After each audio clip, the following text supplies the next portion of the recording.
Our channel does not promote any violent, harmful, or illegal activities.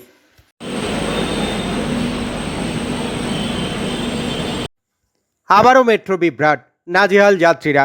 শহীদ ক্ষুদিরাম থেকে মহানায়ক উত্তম কুমার পর্যন্ত metro চলাচল বন্ধ। প্রায় 1 ঘন্টার উপর বন্ধ পরিষেবা। স্বাভাবিকভাবেই ক্ষুব্ধ যাত্রীরা। যদিও মহানায়ক থেকে দক্ষিণেশ্বর পর্যন্ত মেট্রো চলাচল স্বাভাবিক রয়েছে বলেই মেট্রো সূত্রে খবর। বারবার বিভিন্ন জায়গায় মেট্রো বিভ্রাট নিয়ে কি বলছেন মেট্রো কর্তৃপক্ষ, শুনুন।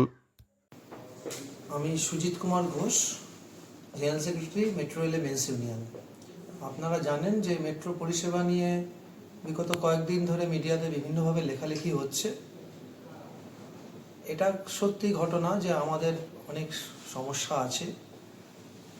আমরা তাও আমাদের সীমিত সাধ্যের মধ্যে আমাদের কর্মচারীরা তাদের 24 ঘন্টা পরিশ্রম করে মেট্রো পরিষেবাকে অনেকটাই স্বাভাবিক করতে সাহায্য করছেন এবং আগের চেয়ে পরিষেবার মান আমার মনে হচ্ছে যে অনেকটাই উন্নত হয়েছে এবং আশা করি আগামী উৎসবের দিনগুলোতেও আমরা এই পরিষেবাটা আপনাদের কাছে পৌঁছে দিতে পারবো বা আমাদের কর্মচারীরা সেটা পরিষেবাটা আপনাদের কাছে পৌঁছে দিতে পারবেন।